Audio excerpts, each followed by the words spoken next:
that wants to actually instruct on that.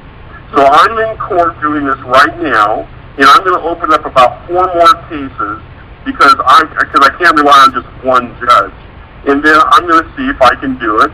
And if everybody wants to try and nail this down, you better nail down the procedure of how it's done, not just how to make a claim and whether or not, which is in the first instance, and then how do you convince a jury, which is in almost the last instance. Everything in between is not being discussed. What? Everything in between is not being discussed. Well, you know, it's just that all the juries we've seen so far, except for Joe Bannister's, you know, have found in favor of the prosecutor. Of course. Or the judge. So why would you set yourself up for that to begin with? Well, I'm not arguing the point whether it's smart, crazy, or not. What I'm saying, where's the process so that you get a $1.50 and you go to the grocery store and you put a can of beans up on the counter, they'll take your $1.50 every single time. So if I go to court and I want to hold the court a record, what's the methodology and the procedure that every time I can get to a jury and let a jury decide? Now you can go to, okay, how do you frame your argument and how do you frame your evidence so a jury will decide in your favor? That's a secondary question. Well, you know, you can look at Jon Stewart's case, which was just... Isn't Jon Stewart going to jail? Yeah, he was found guilty by a jury. Well, there you go. But the cops, you know, they destroyed the evidence of his that would have proved his innocence. They lost it. Jon Stewart goes to jail. Dean Clifford gets thrown in jail all the time. The Rock class gets thrown in jail. And I say because of what's happening in supposedly a court of record is where the judge is not the deciding factor. In every one of those cases... Angela, let me go back to what this guy was saying before I lost the call. Okay. All that I was trying to tell the man is you're trying to sue for something that hasn't happened yet. Right. Well, no, it is happening because they're making demands for me to move out. What makes you believe that they're making demands on you? I've been given postings of letters demanding that I move out. Stop. And you believe that you're reading some sort of legalese code or some sort of legalese... Something was handed to you in Chinese and you believe that you deciphered it to read get up or get out? No, actually, no. What I did is I did an unconditional acceptance of their offer. No. I didn't say that. Somebody handed you something in Chinese and legalese, and you believe that you were a code decipher and you think you were able to read something coming from the legal society? If you answered into the legalese society, then you bind yourselves to operate in the capacity of somebody who's a legalese interpreter, and then you know the ramifications of when you get yourself involved with those people and you start answering, then you're going to get jurisdiction and control over you. You just say, I have no idea what you're writing. It's all gibberish. Some man got to make it. I did not answer into their statute. I went and filed my own claim. You just filed a claim saying that they're hurting you because of this crazy Chinese gibberish is coming across your way. You just answered your own damn thing. And now somebody's sending me some nonsense. It's like, who is making a claim that I must vacate this premises? Let the man or woman come forward and make their claim. The bank is not a claim. Redo your claim. Make a claim. File in a proper manner. You didn't have to answer to that gibberish. You wanted to put on the big boy pants and be a code decipherer? Well, God bless you. Be the code decipherer. Somebody sends me that gibberish and it's like, you're going to have to speak in plain common terms of English. A man is going to have to communicate with me, another man. I do not speak to attorneys. I don't speak to representatives. I don't speak to anything. I don't speak to any government agency. When people ask me that with your child, when the child was taken away from the hospital from you 13 years ago, what's the first thing I said to the government employees? Are you here in official capacity or are you speaking to me man to man? Unless you're speaking to me man to man, I do not have any idea of any words that are uttering out of your mouth. Because you're here to maintain a position and you're coming here under some sort of statute or some sort of code. The government is, allowing you to operate under, right? Yeah, well, I don't operate under that jurisdiction and I have no idea what you're saying. Now, when you talk to me man to man, then we got something to talk about. Until now, that's the tactic I was taking when I go into the eviction hearing. I was doing exactly that. What eviction hearing? You believe they're evicting you because you think you got something that says eviction. See, if somebody sent me an eviction hearing with your name on it, your address, I'd say, what is this piece of paperwork that you keep sending to me? I have no idea who this person is. I'm a man. Who's the man who's telling me that they're going to evict me from this property? Make himself known so I could pay him, so I could compensate him. If he's got a superior claim to this property, I'll be more than glad to compensate him. But I haven't seen anybody tender me any kind of claim that I'm squatting on their property. I'm taking another man's property. Make themselves known. That's a more precise conditional acceptance. Yeah, none of this nonsense about true weights, measures, and silver. I don't care, man. If you want to pay me in 10,000 tons of peanut butter, believe me, I'll put it on eBay and I'll get 10 grand for it. I don't need gold or silver. Just give me anything of value. That's all money is, in a medium of exchange, which two people believe has value. It doesn't have to be gold. You guys are getting hung up on this gold and silver nonsense. I'm telling you, if the economy collapses, or when the economy collapses, and the only thing that's left is gold and silver, I am telling you, you come to my farm with 10 tons of gold, and you see my cows and say, hey, look, I'll give you one little piece of gold for that cow, because that little piece of gold's got to be worth at least $10,000. I'll say, dude, go out on the road and starve. When the buzzards circle around you, I'm going to take you 10 tons of gold, and I'm going to have your gold, and you're going to be dead, because you got no food, because you value gold and silver more than worrying about food and water. If this is what you believe...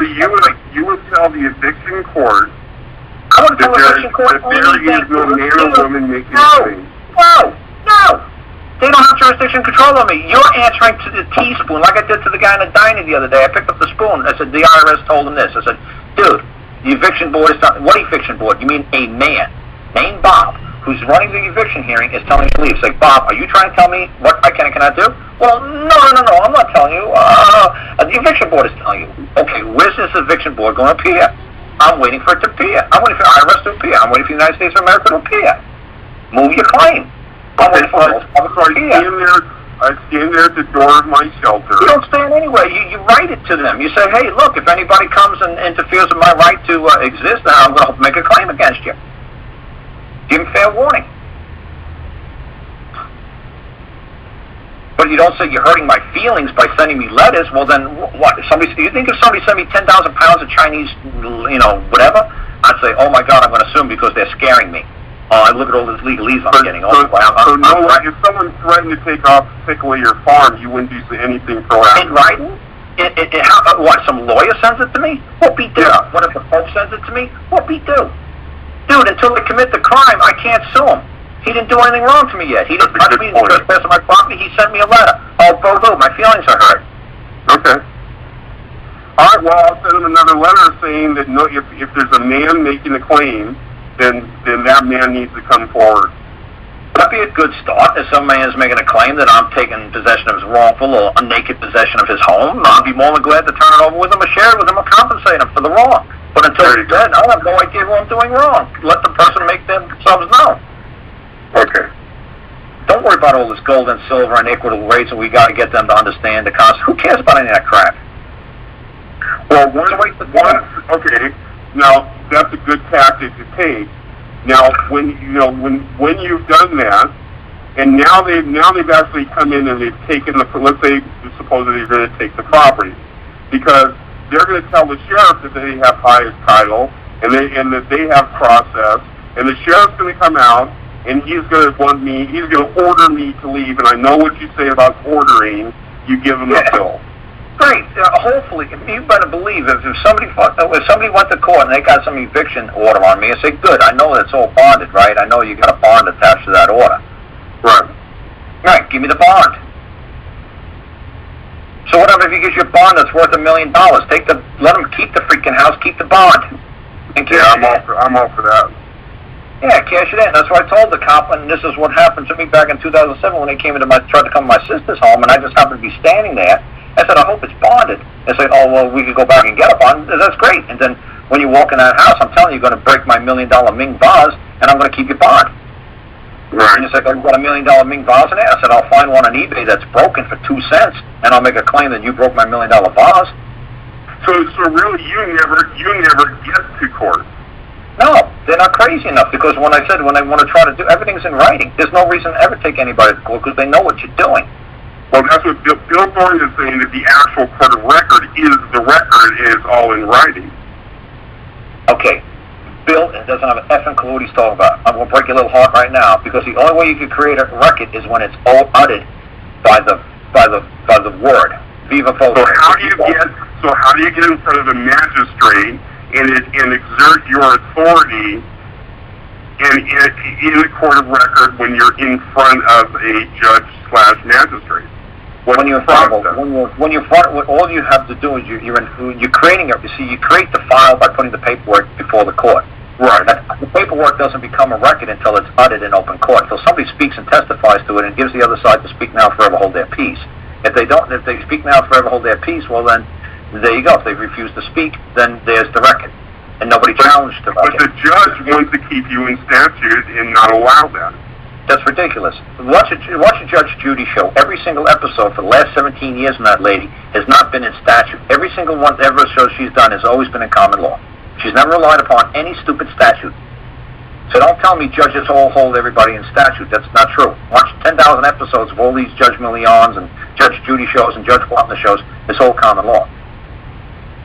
Somebody's making a brief. So there's a court of record. Are you saying that there's no common law court? All courts are courts of record. Now, if is there a common law court? Okay. Yeah, but the ones on TV are all for show. Okay, but they still that ruling that Judge Judy makes. And she has had the episode in New York. If the people came from California, it still will hold merit and still hold weight. Because everybody enters into a contract and agrees in advance that her decision is what they're going to abide by.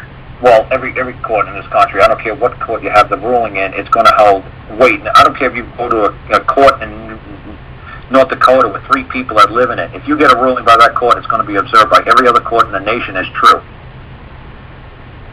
So that's why I say to people, why are you running to these big federal courts? Go to your local mom and pop district court because it has just as much weight as any other court in the United States.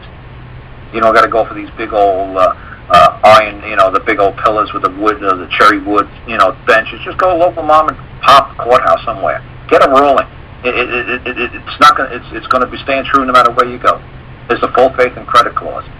No matter what court you get a ruling in, it's like you get married in a little one church. It doesn't matter if you get married at St. Patrick's Cathedral. You're still married. They're going to recognize it as a true marriage. It doesn't matter where you get married. You get married so a quarter, you submit everything onto the record. You go in, you stand on your record, and you voice it into court, and then the judge miraculously accepts that as your testimony, and that there's no man coming with a claim against you, and therefore you get your judgment. Then he's just in the capacity of a magistrate. If nobody's going to open up their mouth and argue the case, argue their side, there's no need for a referee. Then all he's doing is he's just acting as a clerk and just saying, I witnessed this man from, Mr. Harris from Colorado appeared. The other person appeared, but the other person decided not to challenge Mr. Harris's claim, so it's standard unrebutted, so I witnesses as a true record. You spoke in an open court. You demanded, you don't make a demand, you require that you be spoken in open court. That way it's pressed upon a record. That's how you make a record. You press it. Like I said, Elvis Presley doesn't write sheet music. Elvis Presley sings with his voice, and then it creates a record. Unless you're singing, unless you're creating a record with your voice, it's not a record. You're just filing paperwork. So if Billy Thornton says, well, there's something about the record is the paper. No, it's not. The record is the file. When you speak in an open court, then it becomes the record. You can't create a record with a piece of paper. You got to create a record with somebody singing into the microphone. Well, and the thing is Karl, and I'm not saying I know how to do this. I'm just saying I'm asking for help. And getting into this court and getting a judge to be a magistrate is the first step, isn't it? The judge will put on whatever hat and what he sees and happens in open court. He could flip the hat one way or the other. He could say, "Oh wow, I'm in a common law court now." Okay, we were in statute like the lady in New Mexico when she got her kid back. She was going in a statute court. She was in family court, and then as soon as the judge heard her say, "Well, I'm a woman. The state has my property. I require the property returned to me immediately." The judge, all the statute stuff went out the window, and all he said to the lady was, "You're saying that the state has your property. You want it restored? Yes. And you don't want to work with the state? No. You don't want to work with me? No. You don't want to take AA classes? No. You don't want to take anger management? No. You don't want to go family planning? No. You don't want us to do home studies? No. I just want my property, I want to return to me immediately. And then he looked over at the state and said, give her back her property immediately. It's that simple. He didn't say, no, we're going to hold you in statute. She was brought there under statute. She was brought there in the state's case. The state had the case. It was their case, and she was the defendant in that case. She flipped it around in open court, and she said, no, I'm a woman. That's the state. They work for me. They have my property. Duty one for the state is any government is to secure and protect property. They got my property. It's secured. The job is to protect it. Now return it to me. Now I'm the lawful. Now I'm going to accept this motion to dismiss from this attorney from the man in San Francisco as a gift from heaven, and then I have where he has answered, but he has not actually answered because he's doing it by attorney. Well, to me, I'm not saying that. I'm just saying right now I still don't see where you have a case. The man is sending you letters, and you believe that you're reading something, and you believe it's threatening. Yeah. What man wrote that letter? Well, he was under the authority of the man that I am taking a claim to. Okay, so did you write a letter to this man, and so whatever the bank is, Wells Fargo, whatever it is, did you write to the man, Bob, and say, Bob, I got a very threatening letter from a supporter of yours named Bill, and I believe that he's going to threaten me. What are you going to do about it, Bob? No, I sent it to his agent, and then that's probably another mistake. I sent it to his agent. But when I sent Bill, the guy in San Francisco, the claim, I sent a letter of offer and compromise to settle this matter immediately. Okay, well, like I said, when somebody's doing wrong, or you believe that one of their subjects or supporters or citizens is doing you wrong, you got to let the head guy know, hey, this is going wrong. This is what I believe he's doing. I don't think he's, I think he's causing me harm. He's causing me injury, and I require of you to tell him to cease and desist immediately. But that's what I did. Okay, so then he had to basically say, F you, we're going to keep doing what we're doing, and we think that's fine. Well, instead what he's doing, he's going to answer the claim. No, I say that. No, I say that. I'm saying first you send him a notice. You send him a notice. I sent him all that stuff over, and now it's been almost 21 days. Okay, so within 21 days, you believe that you have the right to get some guy. Okay, so 21 days ago, you sent them a letter saying, hey, look, I'm giving you fair warning that a subordinate of yours is causing me harm. Yeah. Okay, and what did he do with that? He's answering the claim by How to say the claim. How to say the claim. The lawsuit is not a notice. A claim is not a notice. First you give the other side notice. Well, in the case, I have a claim. Okay. All I'm trying to say is if I hit your car with a shopping cart, what you're supposed to try to do is find out who hit the car with the shopping cart. And then you're supposed to say, hey, buddy, you just hit my car with the shopping cart. And then I'm supposed to say, oh, I did? Well, you're crazy. You're just picking on me because you think I got a lot of money. No, you just don't say, well, the guy hit me with the shopping cart, and then you just go and say, you know what, I'm suing you, and run right to the courthouse and sue. The court's going to want to see that you filed basically logical steps, like a logical, chronological steps. Yeah, I have 2 notices prior to filing the case. And what were the notices pertaining to?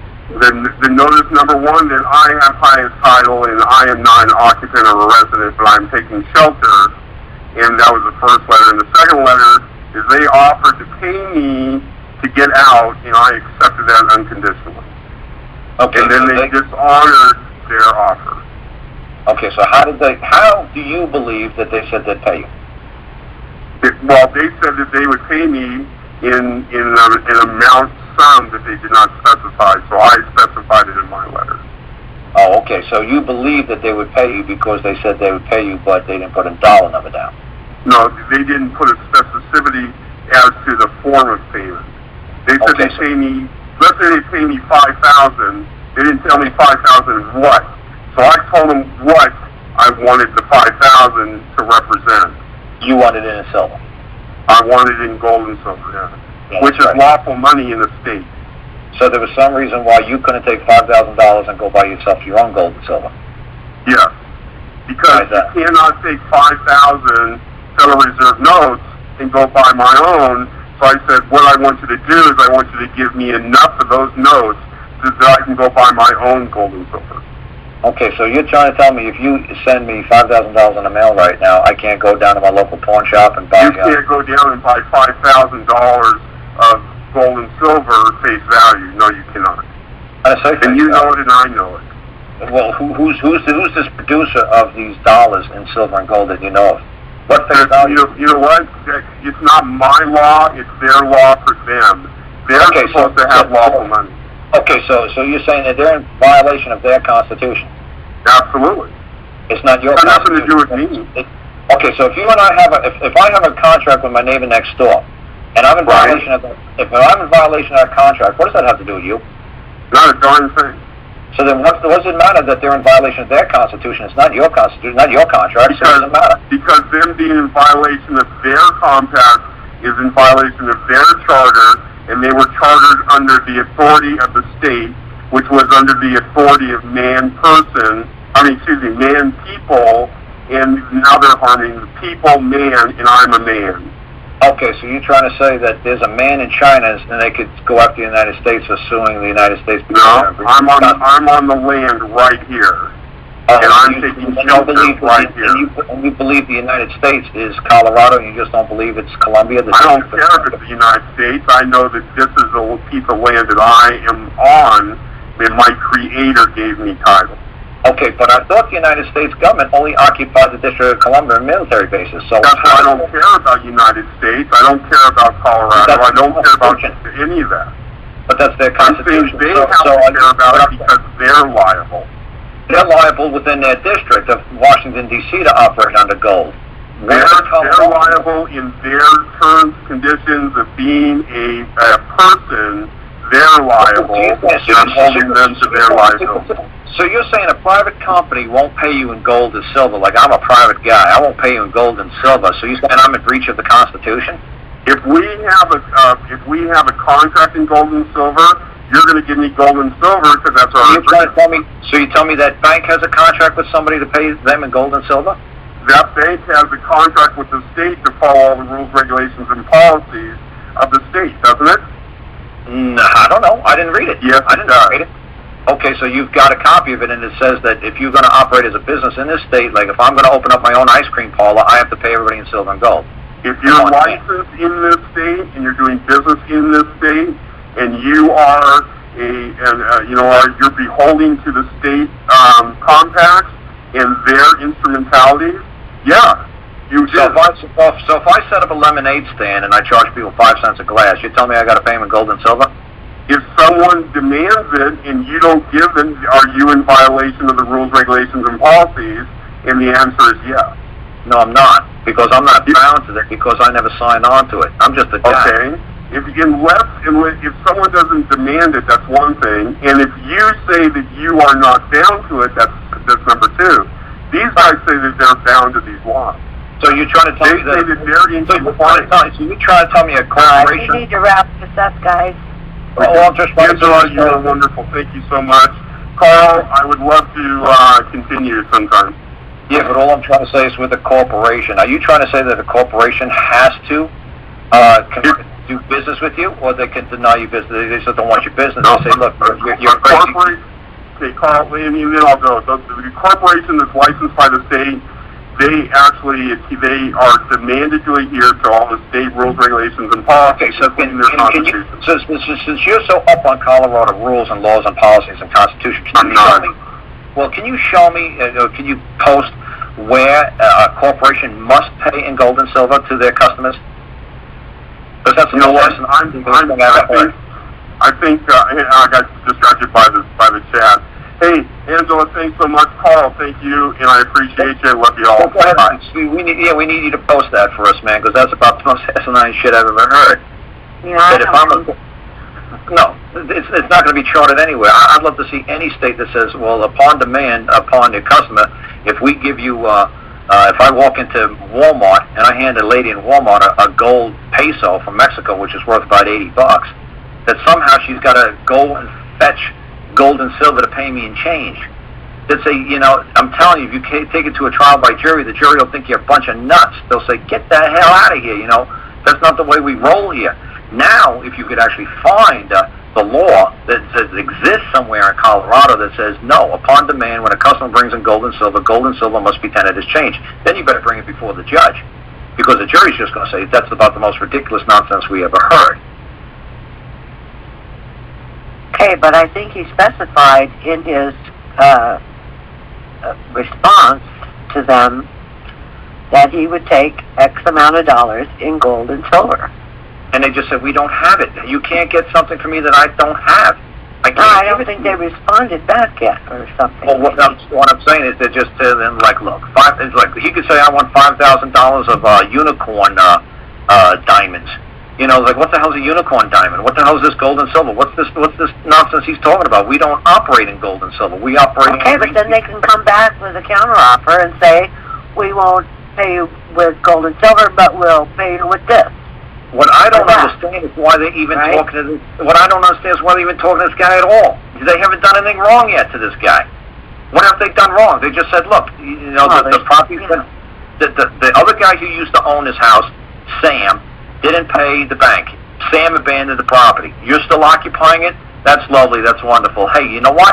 We'll help you out. We'll relocate you. We'll toss you $5,000 and we'll relocate you to another location. But you know what? We don't really want to argue with you in court. Technically, you know and I know this is not your house. You're going to lose in court. No judge and no jury in the world is going to let you just occupy somebody's abandoned building. You know that's not how we roll in Colorado. So here, we'll give you $5,000 to help relocate you. That's the best we could do. I mean, it sounds it sounds nice what the bank is doing so far. It's never his house. It wasn't his house. It was somebody else's house, and he just decided to occupy it because the other guy decided to leave. So, like I said, this isn't like a homeowner. It's like, are you the homeowner? No. Did you ever own it? No. I just occupy it. Oh, well, the guy you used to own it. The adverse possessor. Okay, great. So this guy, I said, did you have a rental agreement with the other guy? No. Well, if you had a rental agreement, well, then they'd actually have to get a court order where it says not only is the owner to be kicked out, now the rental owner is to be kicked out. You know, that the renter is now to be kicked out. But in order to take a property by adverse possession, you cannot be the former owner. You have to be a stranger to the property and just occupy it. Like a tenant or a rental.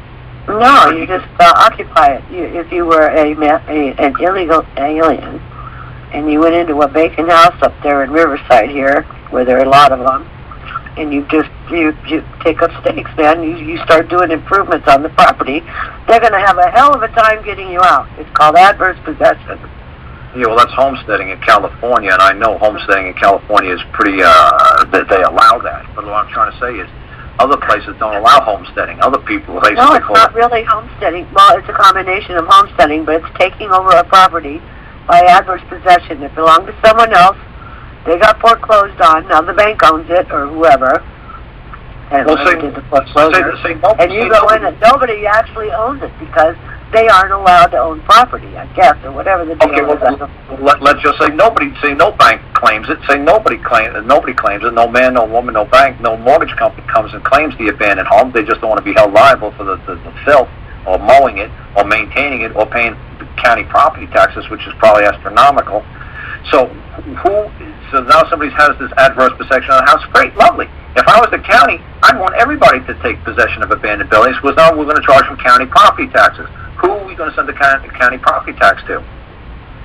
Well, that would be okay because if you're going to be living there and you're going to use the services of the county, I guess that would be. How is the county? I don't know.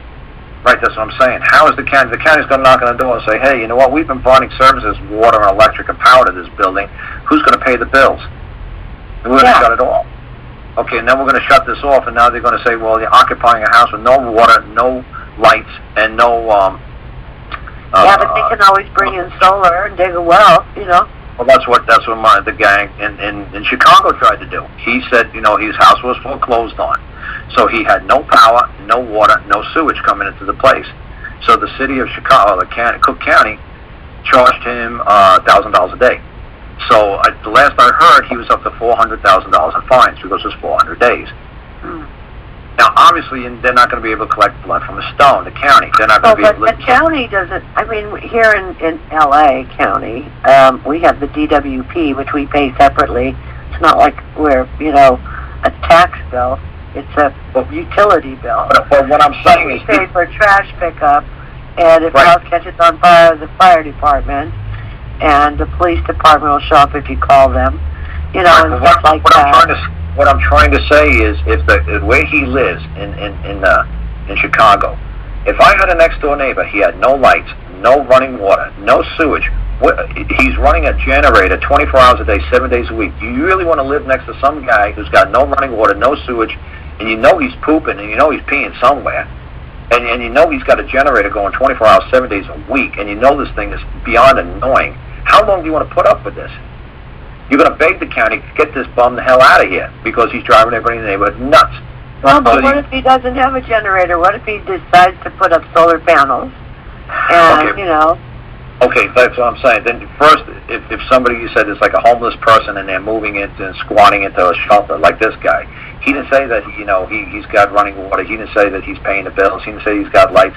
I'm trying to say 90% of the people who squat don't have money. If they had money, they'd go rent a house or they'd go rent an apartment. Obviously, if they're squatting in someplace else, they don't have running water, electricity, or sewage. And then certainly not paying county taxes because there's no record of them existing on that property. So they're getting all the community services without putting into the community.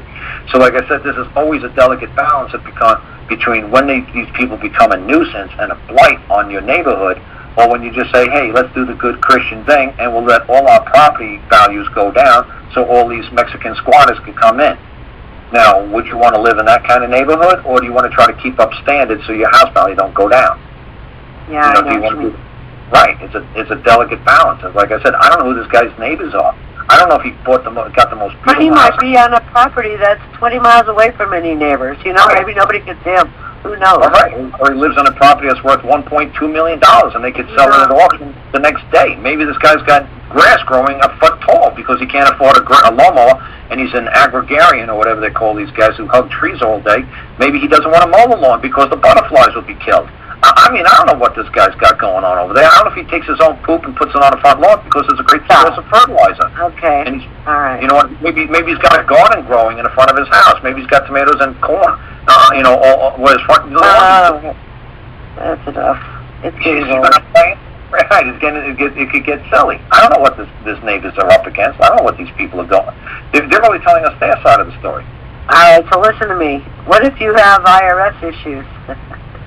IRS issues are easy. Are you tired yet, or what? Well, no, an IRS issue, all you got to do is, if you For went 2 hours and 33 minutes into this call, do you want to continue? Well, all an IRS, well, that's fine, because like I said, all an IRS issue is a notice of rescission. That's like I tried to explain earlier. All you just say is, I want to take whatever contract, whatever 10W-34 form, W-2 form, whatever W-4 form, whatever form I filled out, I want to go back to the time before I signed into this agreement with you people, and I want to go back to there. I don't want to be held any more liable to the agreement that I made back on April 15th and last year or 20 years ago. Okay, so who do you send that to? I would just send it to the Department of Treasury, the IRS. I'd just say, you know, whatever is the Department of Treasury, it oversees the IRS. I mean, I'd send a couple of them out and just see who's going to write back to you. I mean, because honestly, the IRS is just a contracting company for the Department of Treasury. So we could basically just say the Department of Treasury of the United States, you have a contractor called the IRS. And I entered into a contract with one of your contractors, and I no longer want to be bound and held liable to the contract. Okay, but what if you done that, okay, and years have gone and you haven't paid and you haven't filed, and now you were so afraid that you hired this agency, you know, that you hear about them, you know, if you owe $50,000, we'll get you down to $5,000, and, you know, those places?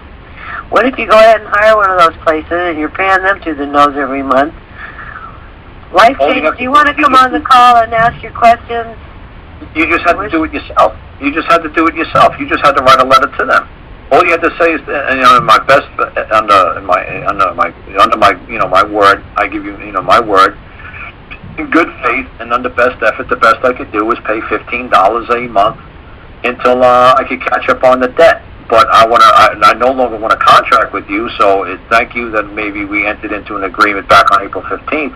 I no longer want to be held liable to that contract. You know, I want to be, you know, I don't want you to, bind me to this contract. One time I thought it was a benefit, but at this time I realize it's becoming quite a burden on in my person, and I want to be let alone. Just something that simple. Nobody could bind you to something. If you signed a contract with a government agency, you signed a contract with a public servant. When you signed a contract with, say, the public servant is your employee, like your maid or your butler. If you're no longer happy with the service of your maid or butler, you're going to fire them. You're going to write them a nice letter and say, look, your services are no longer required. At one time ago, it was a great benefit to bring you into my life, bring you into my home, bring you into my jurisdiction. But you know what? Actually, right now, you're actually causing more. You're not worth more than you're causing me too much harm. I'm going to have to show you the door, and I'm going to have to ask you to let me alone. And that's it. And they can't force their way back into the jurisdiction. They can't force their way back into the house. You gave them fair warning at one time this was a great benefit, and now I realize, it's not. That's all you're doing. And you wait for them to respond. And what are they going to respond? No, I'm going to force you and compel you to perform under this contract. I said, wait a second. Who is the master and who is the slave? Who is... Right. Then who's the public servant? Right, who's the public servant here and who's the man? Oh, do you think I'm not a man? Who do you think you were talking to? Do you think you were talking to Social Security number 1, 2, 3, 4, 5, 6, 7, 8? Is that what you were talking to? No, I'm not a corporation. I'm not a Social Security number. That's your Social Security number. I'm a man. I just use the Social Security times for my benefit. If you want your Social Security number back, I'll give you back your Social Security number and I'll make one of my own. I don't need yours. I'll create my own. Let's see something here. Hold on a second. Life change, are you, I'm trying. Can you hear me? Yeah, we can hear you fine. Fantastic. Do you have a question? Are you on the phone or you want to talk to what? I'm on the phone. Oh, all right, good. On speaker. I can put it on the Bluetooth if you prefer that. I don't know, try that. Let's see. It sounds real tinny. Okay. Let me try turning that one off. It sounds okay. Just use what you're using. It's all right. Okay. Well, Angela, as you well know, the IRS has been after me. Oh, I stopped filing in 95. I'll try to make this quick and clean. Stopped filing in 95. They came after me in 2008, telling me that I hadn't filed in for 2, 3, and 4. I kind of ignored the whole thing. I was under a lot of stress and blah, blah, blah. Time goes on till around November or December, actually, of last year. All of a sudden, I'm given a notice to come into the office and bring my records, a subpoena or whatever it's called. And I, of course, didn't go to the subpoena. I simply sent a letter demanding verification and validation of the debt because I know that they were telling me that I owed $144,000 for those 3 years. Now, I know that during that time period I was making in the vicinity of, well, they have me listed for $3,700 for 2003. Can you hear me? Yeah, we could hear you, but like I said, the big thing is, like I said, I can tell you right now, nobody said that you did anything. Nobody said. You believe that you read a piece of paper, and you believe that piece of paper read to you. Okay. All I say to these people all the time is, like my mom works for the IRS, and that's what my mom kept telling me a million times. Nobody at the IRS is ever going to tell you anything. You're going to believe you read something on a piece of paper, and you're either going to admit to deny it. And all you have to say is that, all you have to do is, this is so simple. I tell you, this is very simple. Karl, all you have to do is to any IRS agent that you meet at any hearing or meeting or audit, say, ma'am, how much do I owe? $115.92. Ma'am, put it in writing, give me a bill, and sign it. She'll leave you alone forever. They're taking my veterans benefits, my veterans food. That's all you have to do. You go to them and say, who is taking this? Oh, the IRS is taking this. Who wants to represent the IRS? Who wants to represent the IRS here? And you say, okay, Bob does. Bob, put it in writing that you're going to take this from me. Put it in writing and sign it because I owe this debt. He won't put it in writing. They don't bother. They just take the money. I've been trying to deal with this for about a year now. They're not answering me at all. Where did they take the money from? Where in your house did they come in and take your money out of? They kick in your door, they go into the mattress, where they grab your money from? From the bank. Okay, what? Okay, what bank? Your bank, a credit union, a bank that's under their control? It's a credit union. He's got automatic deposit, right? Okay, so is there some reason why he doesn't just say, I want a check and I want to go get cash at a check cashing place and avoid these banks altogether? Well, that was what I said. Yeah, is there a reason why they can't give him a check and then he just goes handles his own business on his own like everybody did up until 3 years ago? There's no reason why you can't just tell your employer, just give me the check. Well, it's not an employer, it's the VA. The VA, Veterans Administration, you mean like he's getting a check from the Veterans Administration, tell him to mail it directly to him. That's what I told him, right? Oh, he got off the phone, or he got disconnected. That's what I tell him to do, just mail a check directly to him. And like I said, anytime anybody wants to interfere with your benefits, you have to see who's providing those benefits in the first place. Like I said, if the United States of America is providing the benefits to the VA division, and then the United States of America is the one who's going to be suing you in the IRS court, you don't see IRS versus Ernst Schiff. It's the United States of America versus Ernst Schiff. And all Ernst Schiff had to say is if he wasn't the plaintiff, which he was, all he had to do was just say, United States of America versus Ernst Schiff, good. I wanted the United States of America to take the stand. And I want the United States to speak their claim. I want them to make the record. And only the plaintiff has the vocal cords to create the record. Until then, everything's just a file. I wanted a record of this. Record this. Somebody's got to utter it in open court. That's all I ever say to people, all you got to do. Bring the government to the court. Make the government speak out loud and say, how do I owe the debt? I got the right to hear my charge, and I got the right to cross-examine my accuser. So, make the charge. So the attorney won't do it. It's like, the attorney, now take the witness stand. The attorney will be like, I'm not taking no damn witness stand. The agent for the IRS, like my mom. You say, tell my mom, take the witness stand. Tell me in court that I owe $119,052. She'll say, I'm not saying a damn thing. Why? She said, I don't know how that before. I don't know what's true or not true. I just work here. How the hell do I know what you mean? I wasn't with you 365, 24/7. I don't have the chain of custody of your life and your purse. How do I know what you got in there? How do I know where you got it from? I don't know anything. I'm just taking a guess by what you're telling me. So like I said, that's all you have to do.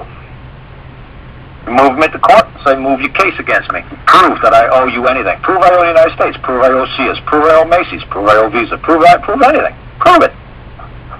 I'm the defendant. I thought the burden of proof was on you. Prove it. Prove it.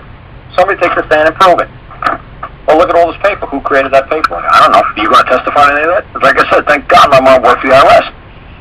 Well, I wouldn't know this nonsense. I wouldn't know that she'd be like, I can't sign anything. He says that he's done that, and the IRS sends back letters that are saying they will not respond to frivolous arguments. It's not a frivolous argument. You just have to say, very simple, are you making a claim that I owe a debt? Yes or no? That's what you have to write. I did listen to the show that I did back in August. This guy was, like I said, had a second grade education. Did you hear that call? Were you listening to me that night? Yeah, I said he was a second grade, and I mean, three simple things.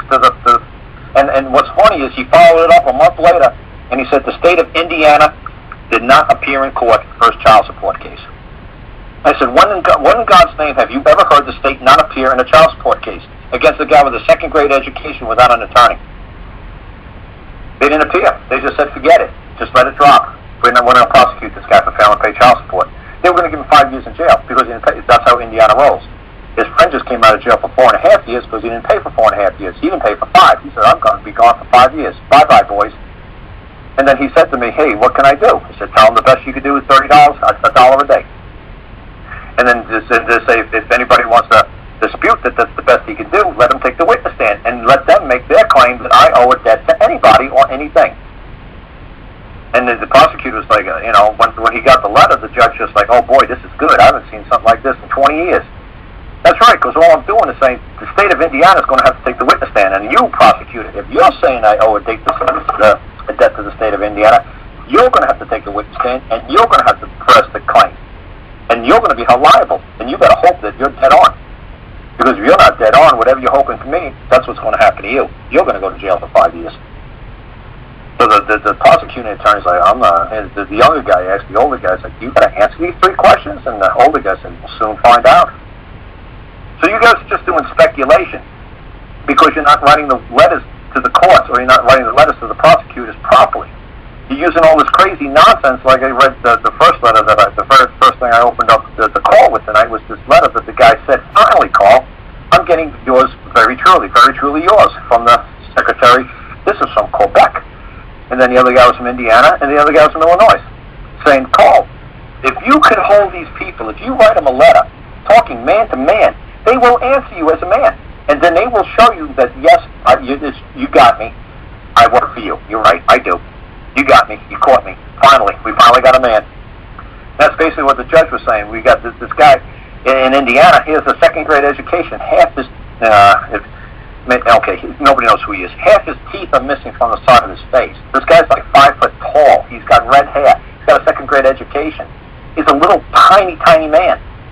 You know, he drives a moped. The state of Indiana didn't bother appearing in 30 days like they said. They said, well, you know, he put some 3 questions before us and before the court, and there's some, we're going to need some time to study these questions. These questions were idiotic. The questions were like, you claim I owe a debt. Is there anything that I owe? Who do I owe the debt to? Is there anything you take in lieu of cash? Something simple like that. Just, simple 3 questions. And the state says we're going to require 30 days to answer these questions. So in 30 days they had to redo the retrial. They had to trial again for his sentencing, and the state didn't appeal. So she's stuck with the $30 a month he's paying now.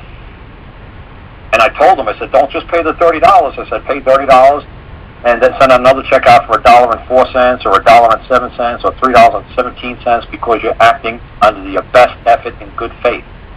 He says, why would I want to give them more than just the $30? I said, well, send them an extra nickel, send them an extra $5, send them an extra 53 cents, send them an extra $53, send them whatever you can. Because one day, your moped might get hit by a bus, and you'll come up with $1.27 payment that month. So instead of coming all the way back into court because you failed to pay the $30, you can say, look, you're going to have to accept this $1.37 at this time. Because I always act in good faith, and I always show you my best efforts, and my record precedes me, and I'm a good. I got good credit with you folks now because I've built up a line of credit to show you that not only will I pay you the $30, but I'll pay more if I can. If I have it, I'll pay it. When I win the lottery, I'll pay it all off in one shot. So, Karl, do you ask them to respond back by affidavit? Who to respond back? Fine, if you write a letter to the prosecutor as Bob or Bill or whatever. Let me get affidavit cleared up once and for all. An affidavit is basically nothing. It's basically a chicken tap dancing on a piece of paper. And all an affidavit means is that one day, possibly, a man may have to appear in an open court, and he might have to utter this statement on this piece of paper into an open form. But it doesn't mean anything on here is true until it's spoken in open court. So you could just BS like crazy in an affidavit, because I've seen people who have credit card affidavits come to them from Visa. I've seen like Wells Fargo sending them for foreclosure. Okay, how about under penalty, sign it under penalties of perjury? That's because perjury means once you come into court and utter it, that would be perjury. It's not perjury until you speak in open court. Okay, so when you sign a document and you sign it under penalties of perjury. Well, that's right. When I get to court, then I know the rules. But until I get to court, I'm going to BS you all I can to scare the crap out of you. Right. So the whole trick is to get me into open court to make me say any of this nonsense under the paper is true, and that's the whole trick. Is you got to get them into an open court because they all know it's under the penalty of perjury, and nobody in their right mind. Oh, they'll throw you 10,000 pages of threatening letters. It's like good, yeah, whoopee-doo. Here's another affidavit. Whoopee-doo, whoopee-doo. Who's going to utter this in open court? Nobody. So why are you wasting your ink and your paper? Because you know me. I'm going to demand that you appear in open court and testify to any of this nonsense. Does anybody know that the computer might have made a mistake on a decimal point? Because like I said to my mom said to me, if you're off by 1 penny is just as bad as being off by $1 million. So it doesn't matter if you're off by 1 penny or $1 million. If you're claiming something that is more than is due, so like the IRS or anybody, a man making a claim against another man, if you make a claim that is not true, like I always tell people, if you don't want to read the book, go watch The Merchant of Venice. And that's how the guy, or the prince, didn't have the Jewish guy the pound of his flesh, because the law said, if this Jewish guy takes 1 gram, 1 hair, 1 sliver more than 1 pound of flesh, he's to be executed. Because you can only claim what is due. So they gave the Jewish guy fair warning. The Shylock guy, fair warning. They said, look, you can have your pound of flesh, you can hold the prince to the contract, but we're giving you fair warning. If you take 1 hair, 1 gram, 1 ounce, 1 little smidgen, more than 1 pound, when we put it on that scale, it's going to cost you your head. Now, go get your pound of flesh, Shylock. And that's the same rules to the IRS. Everything is true. We still base our stuff on this common belief. You can't claim more than what is due. And if you certainly claim more than is due, and you're wrong, it's off with your head. So the IRS can't be off by a penny, by a farthing. They can't be off by a fraction. They better be dead on. And nobody... They never are, so... Right, and nobody's going to put their neck out on the line for the IRS. They're going to say, hey, look, I just work here. I'm not signing any of this. How the hell do I know? Okay, you know what? Life Change came back on. He got disconnected before. Did you want to follow up with anything?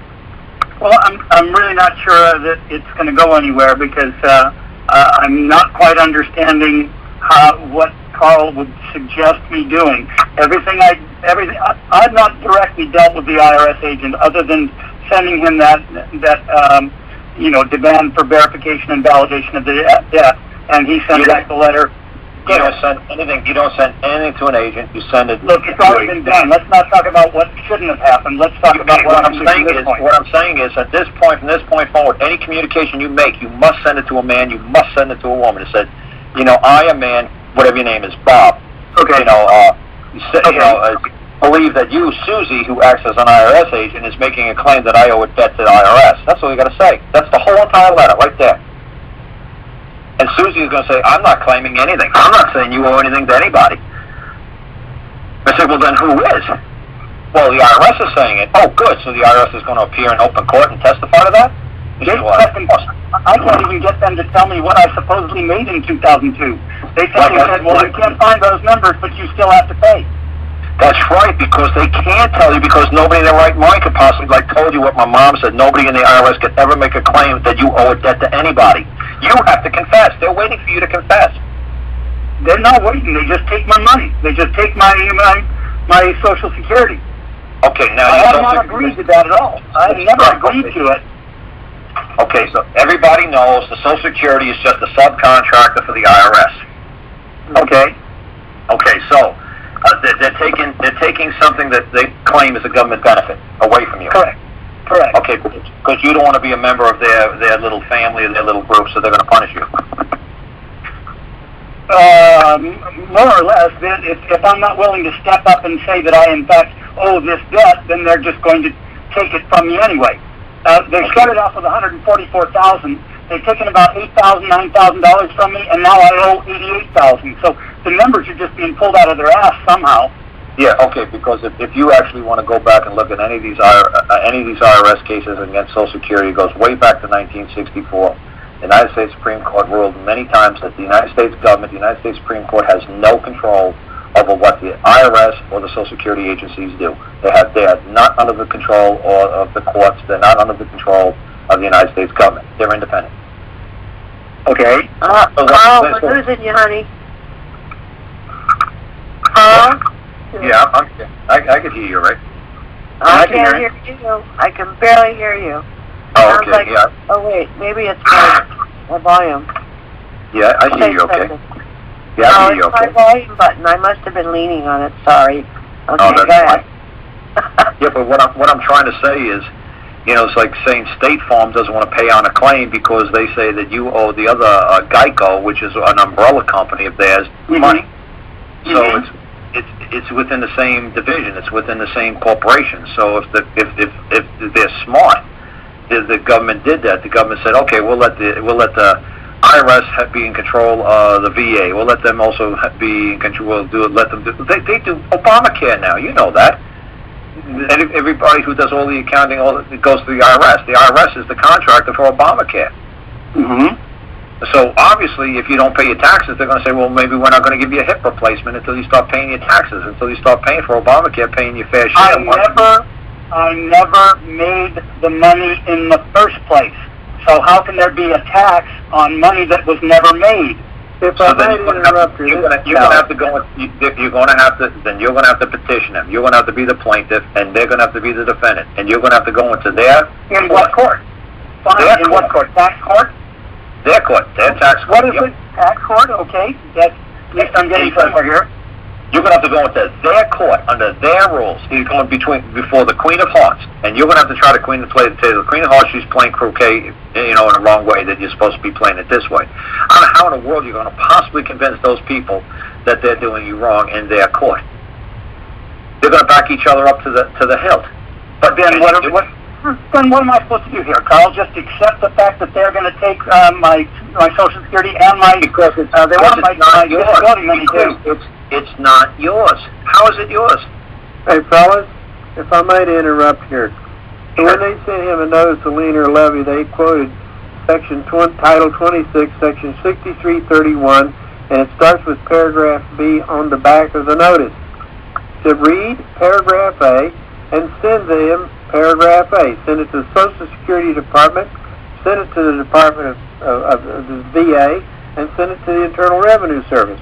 It says you have to be a government employee for them to do that. Okay? They can't do what they're doing because you're not a government employee. Well, then how did you get issued the number if you're not a government entity? That's what the thing that has been done. If you're not under the control of the United States government, how did you get a Social Security number? You can volunteer to get it. Okay, so a Mexican could go get a United States Social Security number? Yes, can. Yep, yeah, sure can. Right, so when they get that, when they enter into a contract, what makes you think that if they don't like the terms and the conditions of the person who wrote the contract, that they have any beef about anything? Well, what they can do to get away from that contract, they can send in a 521 form.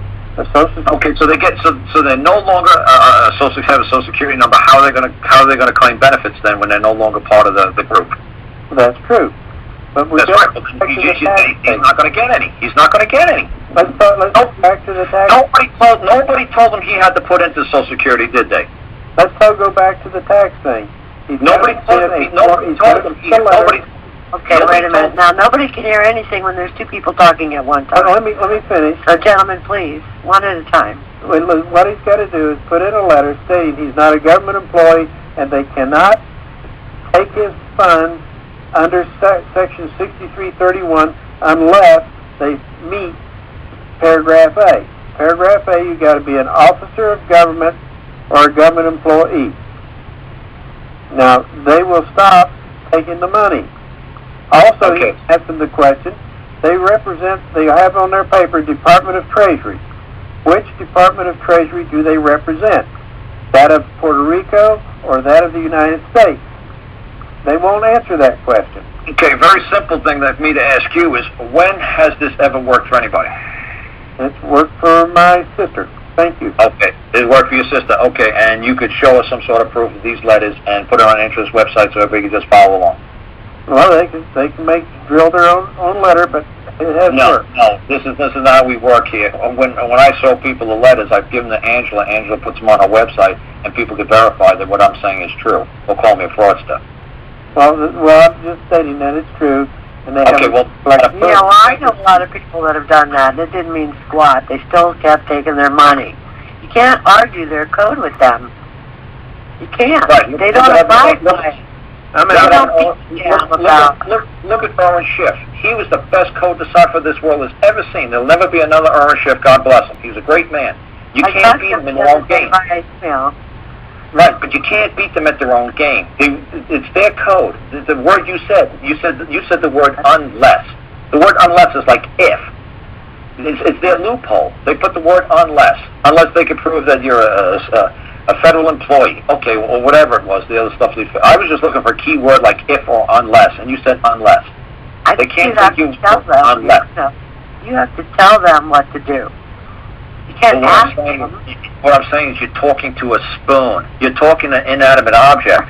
You're not talking to another man who you can hold liable. You're talking to a freaking spoon. Right, well, you have to talk to them, in their, personal capacity. Right, and the personal, like the other guy said from Colorado, he said the judge said you didn't serve them in their personal capacity. You have to make them personally aware that they've done wrong, or the corporation that they're in charge of has done wrong. The better thing to do is write to Barack Obama and say, hey, your Department of Treasury, which is under your control, you guys say has a program called Social Security, and Social Security I paid into. Is there some reason why that I'm not getting my money back? Something simple like that. Start off with simple things. Don't go up to them with code. Say, I'm a man and I'm caused harm. What are you going to do about it? That's right. That's what I say. Because if you want to do what Warren Schiff did, I mean, great man, spent tens of thousands of hours studying this stuff, and they just laughed at him. Yeah. He was dead on. Big deal. They don't care. Dude, you're reading our book. We don't care. You're not part of the team. You're not going to get anywhere, buddy. You're just wasting your time. Why don't you just say, hey, man, who here at the IRS, like I said, with the United States of America, I went down to Evansville with that man, and we talked to the IRS investigator and the attorney down there, and I asked him a very simple question. Is the United States of America going to appear in court, and is the United States going to show any impact statement of any harm caused by this man not paying said income taxes? There has to be an impact statement. Show me, because I did not do this, the repercussions and the causes and the chain of effects that this led to cause you harm and pain or suffering or anything else you want to claim. Is there anything? Because I didn't do this, what happened? Well, you didn't pay taxes. Okay, great. What happened? Well, nothing. It's just like this guy saying, okay, they sent me letters. Okay, so what happened? Well, they sent me letters, and I don't like letters, and I'm going to sue them for 600,000 tons of silver and gold. Okay, great. All right, but in Life Changes case, they've been taking the money. They started withholding. Yeah, but that's the only thing bad is because, like I said, it's like, say, you entered into a contract with Social Security, or you entered into a contract with the IRS, or you entered into a contract with the devil. You knew what was going to happen. You knew that, you were giving these people your money. Okay, so should he do the rescission letter? Yeah, I would do a rescission and say, I no longer want anything to do with you people, and I'm sorry I entered into a contract and agreeing with you people, but like to say that, saying that you're going, it's like, look at all these little old ladies who invested in General Motors. And they said that was the best stock on the planet and went up like $1 a year for 100 years. And all these little old ladies invested all their pensions into General Motors. So that whatever, in 2003, 2004, or whatever it was, 2008, General Motors went out of business. All the ladies lost their whole entire pensions. Every damn dime they put into General Motors was wiped off the books in 10 seconds. Gone. They couldn't collect a freaking dime on it. What happens? General Motors opens up the next day for business. They sell $10 billion worth of stocks. The old ladies who invested in General Motors didn't get a dime. It's not fair. But what it is, you gave somebody else your money and said, well, I hope when I'm 65 or 70 you give it back to me. And then, oh, yeah, no problem. I'm hoping you won't rip me off. we hope you don't find a loophole because you're wearing three-piece suits and ties and driving Maseratis. But I know you did that from, working hard. You wouldn't embezzle any money. You wouldn't figure out loopholes how to steal a little old lady's money, would you? Oh, no, we won't do that to you, ma'am.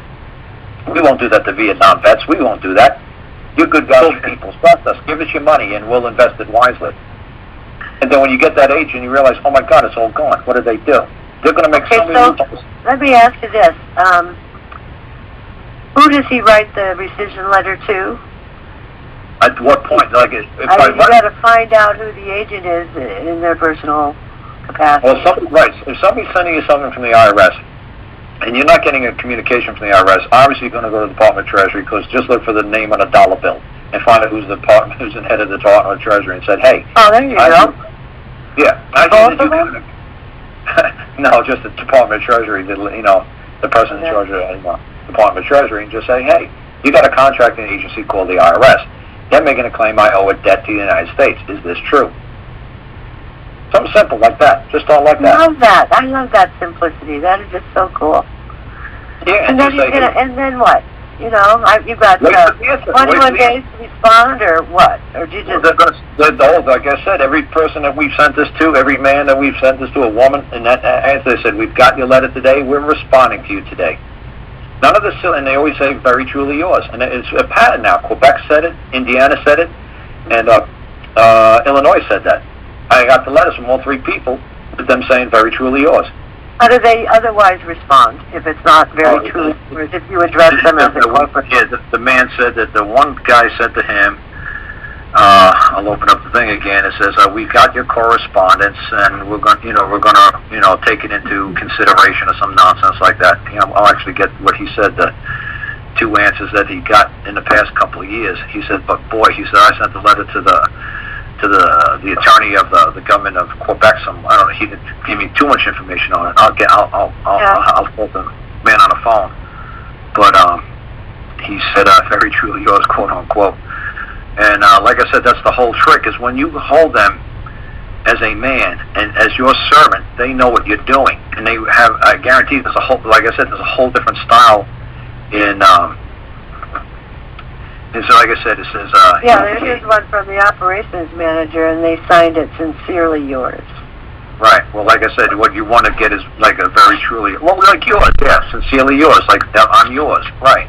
And I said, do you think the guy's just getting sweet on you? Do you think he's just, a Nancy boy? He's like, and the guy said, we both know, not a freaking chance that that's occurring.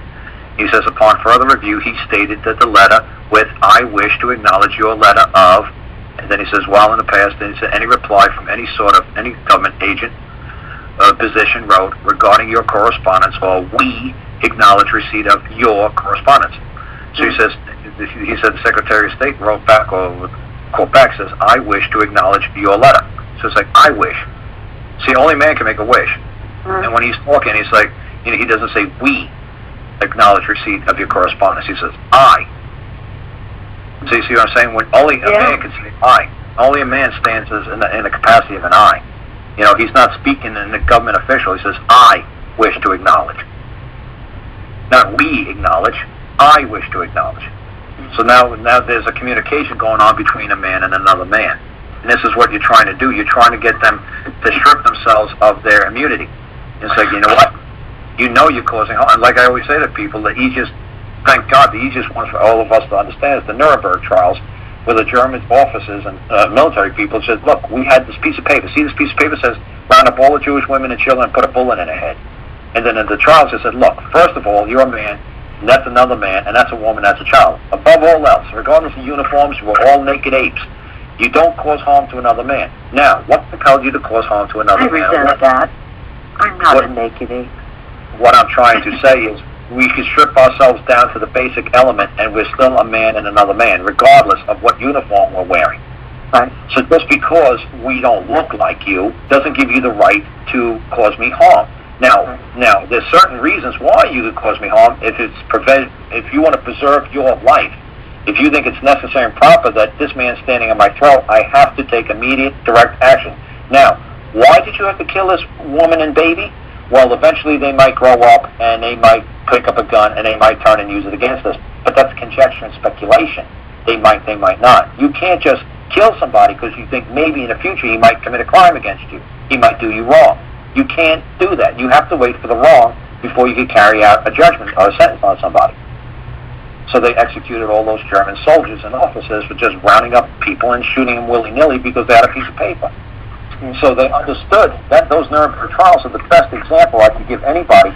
Just because they have a piece of paper, just because they're cloaked in a uniform or they got a badge, doesn't mean they have the right to just treat you like you're not another man. So what you're doing, especially these educated people, like these lawyers and judges, you're holding them in the capacity of a man on another man, and they poop a pickle because they say, holy Jesus, this guy knows what he's doing. He's stripping me of my sovereignty. All right.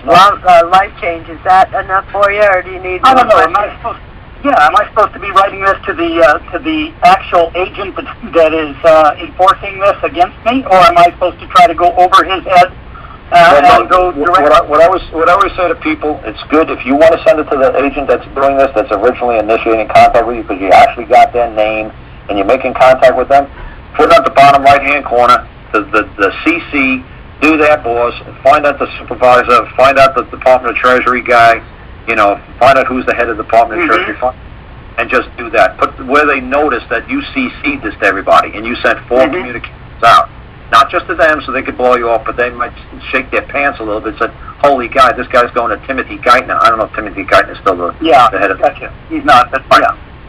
But you see what I'm saying? That's what I do when I write letters to the guy for the IRS. I send it to the IRS investigator, and then I send it to the prosecuting attorney that was going against him. I send it to his public defender, and obviously you want to send it one to the court clerks, so they put it in a file.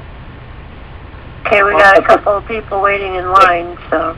Okay, I'll just say, there is no court at this point in time. I've never gone to court on this at all. It's just, they're taking the money, and... Right, but me and Angela are trying to tell you, if you take them into their court, you're going to get slaughtered. Look at Irvin. Yeah, that's what I would think.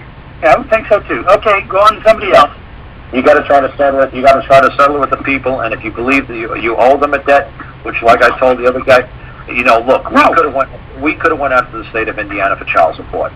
But I'm telling you, if he went to a trial by jury, he would have went to jail. Because nobody in the jury would have let this guy, given this guy a pass for not paying tens of thousands of dollars for 5 years. The jury would have thrown him in jail.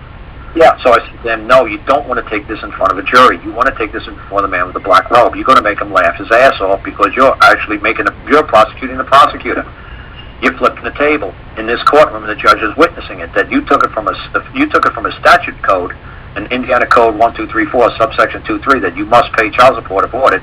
You flipped it around into a court of record, into a common law, and saying, oh, good, I got the right to cross-examine my accuser. Habeas corpus has not been suspended as this date, has it? So now I want that prosecutor to take the stand, and I want him to utter for the record that I owe X amount of dollars, and it better be dead on. So are you saying that I should take this into another court? Well, what I'm saying is, I didn't use fancy words because the guy only had a second or third grade education. So obviously, I didn't use habeas corpus because I couldn't explain to the guy the rules of habeas corpus. So all I'm trying to say is, what you're going to have to do is, the only thing bad about the IRS and everything is you are always when the IRS goes there, when the tax court, you are always the prosecutor. So this is what, like I said, I don't think Mr. Hearn understood what was going on here. The IRS never had to say anything, because when you're a defendant like O.J. Simpson, you don't have to prove anything. You don't have to open your mouth. You don't have to do a damn thing when you're the defendant. You have to prove your case. So now you're going to have to prove your case to an administrating hearing officer. Now, how's this guy going to react to you, and your beliefs? I don't know. You know what I'm saying? You're gambling. So to me, it's better to make a settlement with these people on the side and say, look, I'll be more than glad to pay my tax with you, and the best I could do is, like I said to the one guy, I said, what's the best you could do? He said $1 a month. He's $1 a day. And then the other lady who owed tens of thousands of dollars to a hospital for her daughter having surgery, she owed tens of thousands. They were going to garnish her paycheck. They were going to do a warrant in debt and take the possessions out of her mobile home, and they were going to garnish her paycheck. And I said, what's the best you could do at the end of the month? And she said, $5. I said, $5? I said, I never wrote something for $5. I don't know. It should work just as good as $30. Let's give it a shot. So we wrote it for $5, and she said, what a change in attitude from the hospital attorneys and a change of attitude from the judge. She said they treated me really nice, and they accepted the $5 payment for as long as it takes to come up with tens of thousands of dollars to pay the child's medical bills. And she said, what a turn in the attitude to the hospital attorney and the judge. They treated me nice because I accepted the debt, I accepted the status and the position of their court, I accepted the role, and this is the best way I can honor it. And they were all happy. Instead of hearing me, scream and whine and say, I got no money, I can't do this, they said, you know what, fine. I recognize the debt, I'm a debtor, I owe you a debt. Okay, but in Life Changes situation, you did not earn any. You didn't earn I didn't make the money. I didn't make the money in the first place. So where are they coming up with where are they coming up with there's also 6 different ways. Saying they're basing it on averages of people in his age bracket living in his area, and that particular profession I was involved in at the time. Okay, well, the simple thing you could do to them, there's six definitions of taxes, of how the money could have gone into your bank account. It didn't. I showed them my bank account. There was no money in it. There are no 1099s. There are no W-4s. There's nothing. Okay, what I'm trying to say is, to anybody who's dealing with the IRS like that, when it comes to an income tax, there's 6 forms of taxes. Okay? So, like, this is how I got the guy out of his problem with the income tax nonsense that he was dealing in Evansville. The IRS kept saying, well, these are income taxes. I said, are you sure? Are you sure that money in that bank account that was being transferred wasn't maybe wages or commissions or interest or alimony or capital gains or from operating a business or from gambling? Are you sure that money, every single penny in that account, is derived from income? And they were like, well, of course not. We don't know. I said, well, didn't I just give you like 6 or 7 other sources of income, or 6 or 7 other sources of funding that could go into a bank account that is not considered income? So how are you going to say that that's income? Was it capital gains? Was it alimony? Was it interest? Was it the commission? Was it wages? What was it? Well, they're just taking his Social Security. Well, what I'm saying is, they're trying to say he owes a debt based upon past IRS, past 1040 filings. No filings. You never filed with the IRS? Not for those years. I didn't say for those years. Are they basing an assessment on previous filings from previous years? Like if you were working 20... Even if they were, those... I didn't ask you to try to make them look bad. I'm just trying to get the straight... What are you basing it on? Hold on, let me do this. Before these years came about, I was making $15,000 a year. I got laid off from that job in 2001, 2002, 3, and 4. I didn't make more than about $20,000 for the 3 years total. Okay, that's all they can show. What are they telling you they're basing the assessment on? Are they saying from past 1045? No, they're saying it's based upon where I was living, even though I was living with somebody who was paying the rent. I didn't have my name on the lease or anything. There's nothing that went through my bank. They simply said, you were working doing massage therapy in 2002, and so you should have been making $45,000, $50,000, and $55,000 those 3 years. Okay. Now you're saying that that's what they said, and this is what I just try to say to every single person a million times about this. Who is saying that this is what you made? That's what I'm trying to say, too. I've been asking who's making this claim against me, and they say, we don't know, but it doesn't matter, you owe it. Hey. Okay, the person who says it doesn't matter, you owe it. Okay, then you say to them, what's your freaking name? I know his fucking name. It doesn't matter. He's taking the money. No, then that's what you need. You need to get their freaking name. And then if you want to, you could drag him into a local district court and say, this guy is committing fraud. That's what I want to know. What local district court are we talking about? You've got to get names, and you've got to get something in writing. Not just because somebody said it to you. That has no standing. That has no standing. Right. I have paperwork from him claiming that I owe this money. Okay, you got a paperwork on there from somebody claiming that you get it, and it specifically says your name. Yes. Okay, and so it says Bob owes $10,000 in past taxes to the IRS, and it signs Susie Johnson. Pretty much so, yes. Then sue her. Okay. Give a fair warning. If she does, give a fair warning that if she doesn't rescind that if she doesn't revoke that or pull that back and restore your benefits, that you're going to take her to court and sue her for committing fraud. Okay. And there you go. But it better say that. I mean, it better say that, because I'm telling you, if I read that letter, I guarantee it doesn't say anything like that, and I guarantee you're confessing everything. Okay. Because that's what I'm saying. When I saw that stuff from the man from Indiana, when that man brought me down there and I read it, I said, do you realize that the IRS and the United States government, nobody made one claim about any damn thing, about any source, any bank account in yours. It's all you. He says that you're ridiculous. I said, I'm reading it. I'm reading the indictment. It's all based on confession. You said this. They didn't say anything. Yeah, but I never did. I never confessed to any of this. Okay, well, that's what he said to me, too. And when he when an ankle bracelet was on him, he said the United States government put it on. I said, no, you asked the United States government and the Marshal Service to put it on you. He says, no, I didn't. I said, yes, it does. Your name is the only name on that order to place that ankle bracelet upon your ankle is your name. I don't see anybody else requiring or asking or demanding that you wear an ankle bracelet. You asked them to put it on for terms and conditions of your release.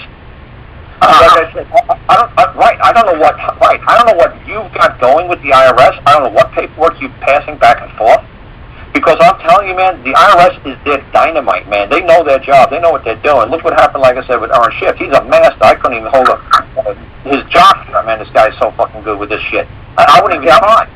It's so simple, though. I am telling you, you are not reading what they sent you in the proper manner in which it was written. You're trying to guess what that letter says. You just say to them, look, who is saying that I should not get this benefit? Can you tell me their name? Bob or Susie? Who's saying that I can't get this? Who's denying me this benefit? Because I've got an agent that has signed those letters. What's the name? What's the name? Yeah, I've got it. I can't pull it up off the top of my head. You mean you don't curse this agent in your sleep morning, noon, and night? You don't say that's not as fast as Susie Johnson if this is the last thing I do. No, I just think about where do I want to set up my sniper's nest. That's what I'm saying. If somebody named Susie Cupcake is denying me money, and I know the face. I don't need the name. Well, that's what I'm saying. You got to get it in. You got to get them to sign it. They're not going to sign. They're not going to sign anything. It's signed. They won't. Okay, great. I got paper that's signed. Okay, well, like I said, buddy, if I was you, I'd curse and damn that woman for the rest of my life. He's stealing my money. I know directly who I'm going to sue. Okay, we've got Central Florida and West Iowa in line yet. Okay. And This will do me for now. I'm pretty wired up as it is, so. You need to get the person who's denying you a benefit, their name, and you got to get them to say that I am denying you this benefit because you owe a past due, and at this point, the past due bill is satisfied. I'm going to recommend that you do not get any benefits. Susie Johnson. Yeah, I'm sure he's not going to say it in those words. Then you can't sue him unless he does. You got to get them to admit that this man is telling you that he won't do it. He won't release your funds because of this. It's just that simple. You got to get him to say something that he's saying that da da da da da. Because all it's going to be is your word against his word when you go into a court. Then it's like, I never said that to him. All he had to do was pay his taxes like everybody else, and I've been more than glad to release the benefits from him. Like I said, then it's going to be this he said, she said nonsense. That's why you got to try to trick them and trap them by writing simple one-sentence things to them. Hey, hey, my name is Bob. I believe your name is Susie. Susie, are you saying that I owe a debt to the IRS? Have a blessed day. Good luck and Godspeed.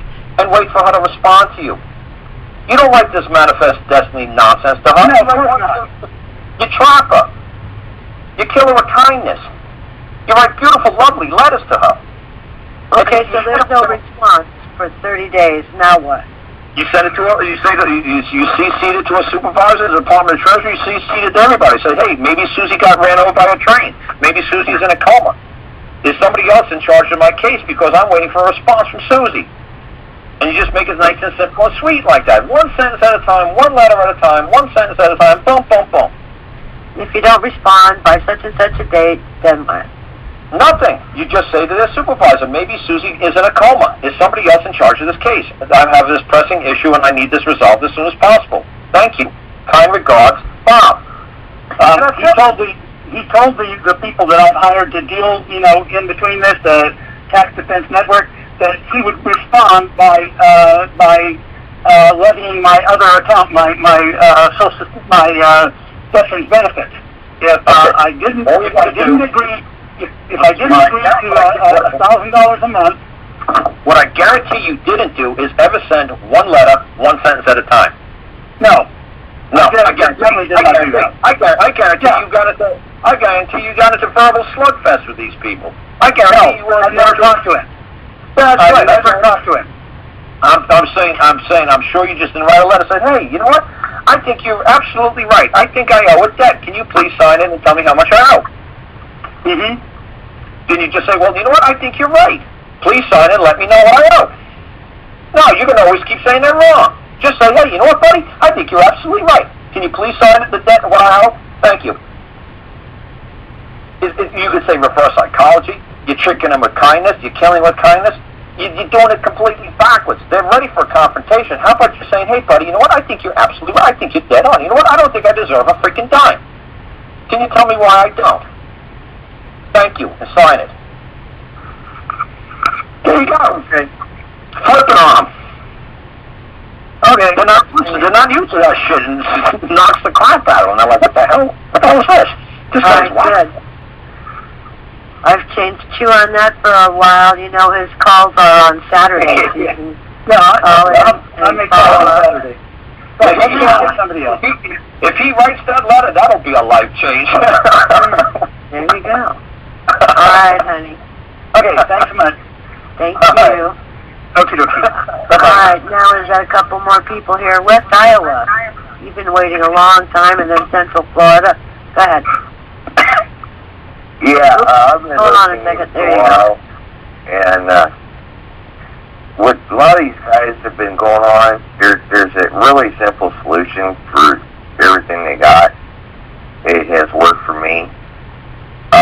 Look into the trust or clear village trust doctrine, and when they come up and say you owe a debt, say, okay, I will be happy to pay the debt, but I cannot pay the debt because of Public Law 1, 40H Debt 1, they took away my gold and silver, and Public Law 10, 40H Debt 112, you're supposed to pay my debt.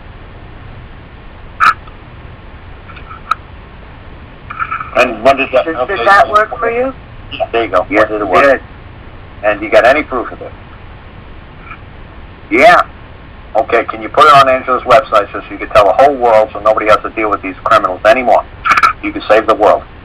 Actually, if I had a computer, I would, but I don't have Oh, a okay. computer. Wow. That'd be swell if you did. Well, Yeah.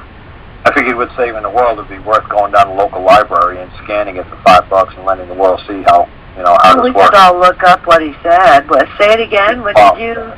I'm saying we could all look it up, Angela, but has it ever worked? He Okay. said it has, and he's got proof of it. So mail a copy to Angela, and we'll reimburse you the $5 for the mail. Yeah. I'll reimburse you. I'll send Angela $5. You send her the paperwork, show her where it worked. She said, I got a call. I'll give her $5, $10. Yeah. Well, basically, all I did was went to the internet and Okay, go to the library, and Of course, I pulled up the See, we can't just advise people that this stuff works and everybody's chasing around these ridiculous codes and saying, oh boy, let's study these codes for 50 years and get absolutely nowhere like Poor and Schiff did. He's sitting in federal prison because he believed he could crack the code. You can't crack these codes. I mean, you do crack the codes. They're still not going to give it to you. We've been under bankruptcy since 1933. That's wonderful. And So so what? you got to bring up the Bankruptcy Act of 1933. So what? It's the United States government's bankrupt, not me, not you. Right. They took away our spending with the way they took away the loan. That's what that one gentleman was talking about. The United States government closed up for a month. Did it affect me? No. Take a deep Why breath, should Carl. You're escalating in pitch. Well, all I'm trying to say is if the government closes down, who cares? Except for people who work for the government. Who cares? The park rangers, big deal. They don't get paid. So what? Let them go get a job at 7-Eleven. So what? Let the parks become private parks and let them, for contract for hire, let them be the Yosemite Park be sold to some company and let them operate it. If the government can't function, fine. Let somebody else take over it. All right, we got another one, Central Florida. Go ahead. Did you have a question? We're going to wrap it up here. I got to go send to my son. Oh, Okay. Go ahead, Central Florida. I'll be real quick. This is for Karl. It's just a general. Right. Karl, you was talking about say the property owner in Chicago that didn't mow his lawn, and he was bringing down your property value, and therefore you would go to the city and have the city remove him because he's harming you. I didn't say the city was going to remove. I didn't say the city was to remove him. But should the city go over there and maintain his property? Oh, you better believe it. If he's incompetent, oh yeah. Okay. Well, my question is, if he doesn't maintain his property and it lowers your value, and therefore you can get someone else to come upon him, if he maintains his property and it increases your value, do you owe him a gratuity? Yeah. Well, I would agree with you. But most people, when they claim, well, someone's a blight, he's hurting my property value, and they claim, well, they can punish him for it. Because if I realize the guy is a good neighbor, and there's a snowstorm and his snowblower burns up, I let him borrow mine. You don't got to pay me That's a his lawn? No. You're getting off lawn. You're getting off my point. My point is, a person will call the city and claim he's a blight. He's lowering my property value. Therefore, I want to punish him. But if he takes care of his property and increases your property value, that same person will say, well, I don't owe him anything for making my property more valuable. So there's a contradiction in the way the way it's actually applied. It's one hash washes the other. This property is open value as well. If you keep this house looking like a blight, the whole neighborhood goes down in value. You get cockroach. Like I said, this guy was my friend. He owes $400,000 in debt. I said, dude, I'll sue you too. What happened if your gas generator that's running 24 hours, 7 days a week blows up? And gasoline spills all over your house, and it blows up your house and burns your house down, and we get Miss O'Leary's cow in Chicago again, and you wipe out half the neighborhood because you have the right to burn a generator 24/7. That's not OSHA approved. You just wire it up any way you jury-rig it.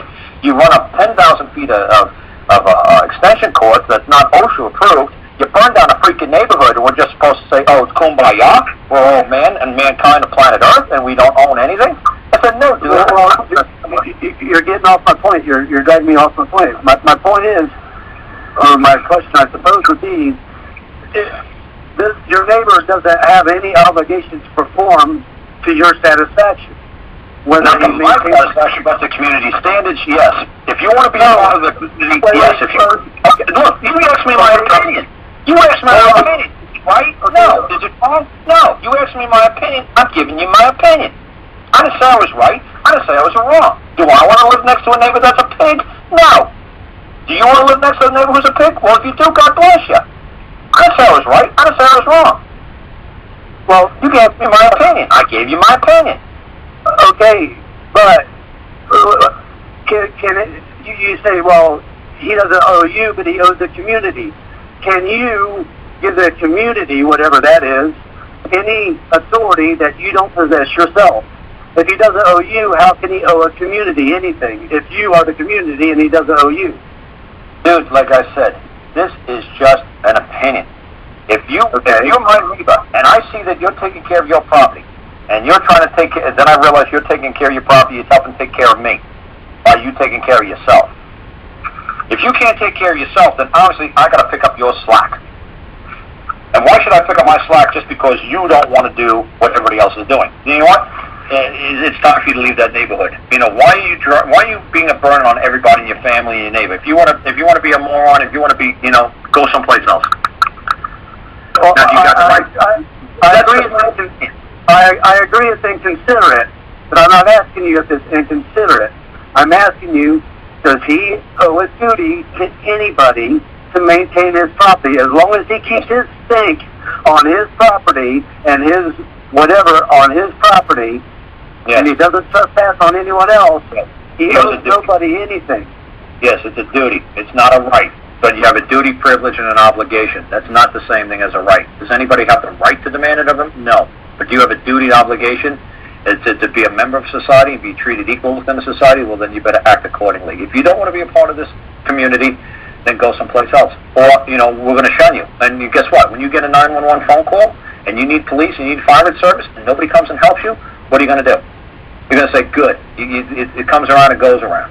You want to be like that? Be like that. I get into arguments with people so many times over county taxes, it's scary. People who don't want to pay for community services, county services, I said, who's going to take care of the old ladies? Who's going to take care of the children in schools? You got a public education. You paid county, your mom or your grandfather paid, or somebody paid county property taxes that had no kids either, or wasn't married. You didn't see them not saying back then in 1950, 1960, well, I'm not going to pay because I'm not getting any benefits out of it. Well, eventually, somewhere along the line, you got an education. Somewhere, some cop protected you, or the fire department came and saved you out of a burning car. And now you owe a duty back to the community. Now, you see, what I say to people all the time with this county stuff, I said, look what happened to the county in California. Look what happened to the county in Alabama, Jefferson County. Look what happened when all these people in the counties were embezzling funds and making paychecks of $300,000 a year. They're all sitting in jail. So if you don't believe that your county is spending the money that's coming into them wisely, just open up the books. Find out where there's fraud, find out where there's nepotism, find out where there's embezzlement of funds, and believe me, they'll all go to jail. But if somebody's saying that the books balance, you got to let you got to pay your county taxes, and if you demand a certain standard, and if the county all agrees, like, look, if we live in Beverly Hills, this is how we roll in Beverly Hills. You want to live like that? Go live in Long Beach. Don't think you're going to bring your Long Beach here to Beverly Hills because the community's going to turn their back on you. When you need help, we're not going to be there for you. I agree that's okay for the community, but the county, you say, well, you pay your county taxes, that's that's by force and extortion. There's nothing voluntary there. They're providing you a service. They're providing you a service. Okay, but it's not a voluntary service. It's not a voluntary service. Okay, so when a hurricane hits, or a tornado hits, or a flood hits in your community, are you telling me when you get 10,000 trees blocking your front door and you can't get out of your house and can't get into the road, the county should just bypass you because they say, oh, this is a county tax protester, so we don't help them because we don't owe a duty to somebody who doesn't want. What I'm saying is maybe your neighbor will help you, but the county is like you said. If the state accuses me, well, the IRS, I want the IRS to speak up in court. Well, the IRS can't. Neither can the county. The county does not exist just as much as when the IRS speak up or forever hold the peace. It's the same thing. Okay. It doesn't exist. So you're in Central Florida. So when a hurricane hits Central Florida, if you don't pay your county taxes and all these trees fall down around you, they should just leave you basically barricaded in your house and not try to come and help you because you're not a community member. Somebody should say, just sit there and rot, because you're not helping other people in the community. Or they should say, you know what, be a capitalist. And during a hurricane, it's going to be $5,000 for each tree to be removed. So you're going to have to get somebody $50,000, $60,000 to remove 10, 12 trees because you want the county to provide services. What if the county just says, you know what, screw you people, we're unincorporated, you're on your own. What happened if you live in an unincorporated counny? That's how it should be, and then you help your neighbor and your neighbor helps you. But this county doesn't exist. And you know, and everybody on this call knows the names of their neighbors. No, nobody knows who their neighbors are anymore. No, but what he's saying is it should be that way. It should be, you know, we're going to help each other, but it's not. What I'm trying to say is, if the IRS cannot stand up in court and speak their piece or forever hold their peace, neither can the county demand you pay them for permission to live in a home and then claim that they're going to provide you a service if a hurricane shows up. You know what I would love? You know what I would love? Like, say you live in Duval County. I don't know where Seminole County or Volusia County. I don't know where you live. What Polk County? I don't know what county you live in Florida. Down there. But man, I would just wish all you people had a big tax protest against the county, and you guys made yourselves unincorporated. And the first time a freaking hurricane or tornado comes through, you guys all try to figure out where you're going to come up with $1 billion because guys like me with chainsaws are going to come all over the country and try to help you guys. But we're going to get you guys with the chainsaws that show up to help aren't going to charge $1 billion. Yes, we do. You better believe we do. Oh, you better believe we do. Then we'll tell you to go away and we'll take care of it ourselves. And then what happens? It takes a year or two. I mean, when you get into a real flood, like look at New Orleans. It's 10 years later and they're still trying to make terrible. No, terrible things happen. But the county, they point a gun at you and say, if you don't pay the tax, we're going to throw you out of your house. You know what I'd do if I was the county? If enough people said, you know what, is this how you really feel about me? You really don't think, you think we're acting evil? You really think we're bad people? You know what, we're just going to wrap it up. We're all going to go home. You're all on your own. Have a nice day.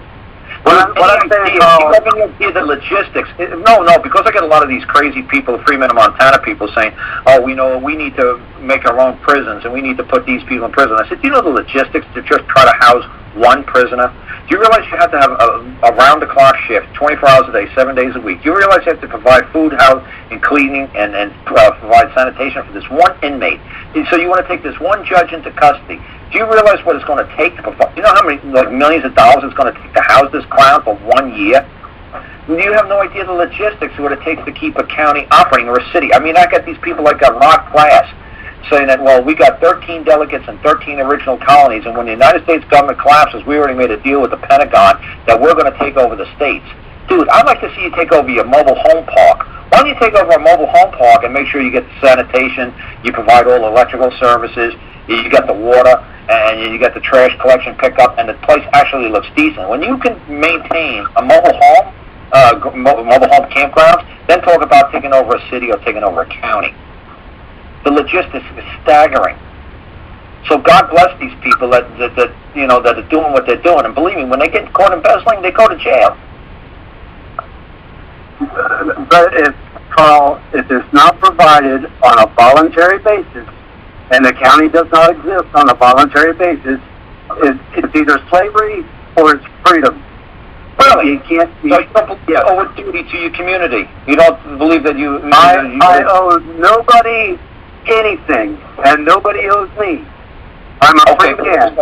So what happened if this was a great, wonderful belief? So say you have that great, wonderful belief, and everybody in the county just rolled up and went home. That doesn't outlaw. That doesn't make it against the law for me to be friendly and help my neighbor to be friendly and help me. But as far as the duties, what's the odds? How many people do you really know are in physical shape to cut down trees, move trees, and reload? How many people do you know have John Deere's and backhoes in their backyard? That's irrelevant. That's irrelevant. It's not irrelevant. Look what happened in Colorado during the floods. Look what happened to the street. We had 12 inches, 14 inches of mud. If the county didn't come in there and clean up the roads, it's like, look, it's like buying insurance. Carl, the people would have done it themselves. It's no different than insurance. If you don't pay into fire insurance, or home insurance, or flood insurance, or wind damage, and then when the hurricane comes, you're bitching and moaning every year that you got to pay $5 grand, $10 grand into all these insurance policies. But God bless, when all of a sudden this hurricane, the tragedy happens, they're right there waiting for you, and there you go, and they cover you. And it's like, now I understand why I paid all this freaking money for all these years. Now it makes sense. Because when you're not reaping the benefits, you don't understand what all it takes to just maintain status quo. Okay, guys, I got to get going here. Okay. We need to wrap it up. I'm just asking for a voluntary agreement and nothing by force at the barrel of the gun. That's all I'm asking. Thank you, Carl. So like I said, like the simplest one I could just say about, like, say, Florida. You got all these billionaires living on these beachside homes in Palm Beach, Palm Springs, whatever. And the hurricane comes, it wipes out their $1 billion homes, it wipes out their $1 billion the beach roads, and all of a sudden we got to pay $1 trillion to restore Palm Beach, California. Why? So these billionaires could go back on their yachts and boats? No, they should pay it out of their own damn pockets. But no, the county picks up the tab, the state picks up the tab, and the feds pick up the tab. Now, to me, when I see a billionaire guy's homeland in the ocean during a hurricane, I say, oh, well, I know he's covered. And they're like, well, wait a second. Who's going to rebuild the road, and who's going to put these 10 billion tons of sand back in my front yard, where my front yard used to be? Say, well, don't think we're going to restore the beach. That's your problem. Move inland like everybody else. It's like, no, I bought front property, oceanfront property, right, oceanfront property, and the county owes me a duty to restore it because I put all this money in all these years. I paid county taxes, and I want my property restored. Just like they do to the guy inland. The guy inland would say, look at all these palm trees in front of my mobile home. I want the county to come here and clean it up and restore the land the way it was before the hurricane, and the county will do it.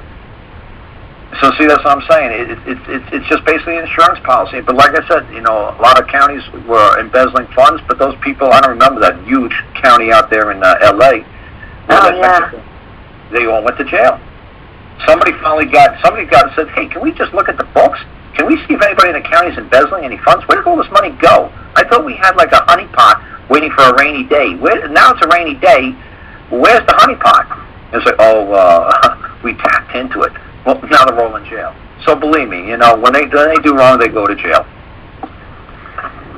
Not enough. But anyway, that's another story for another call.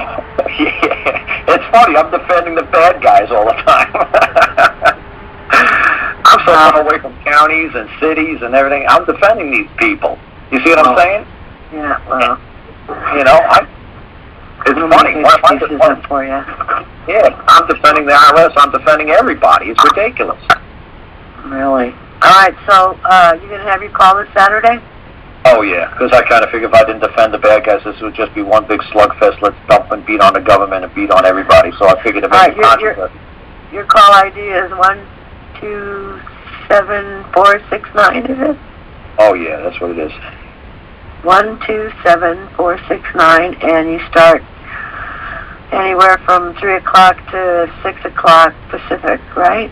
Right. Is that right? But 3 to 6, I try to do the English folks. Yeah, okay. And then I do the American folks after that. But yeah, see, that's but anybody could call in and listen, and I mean, it's always a benefit.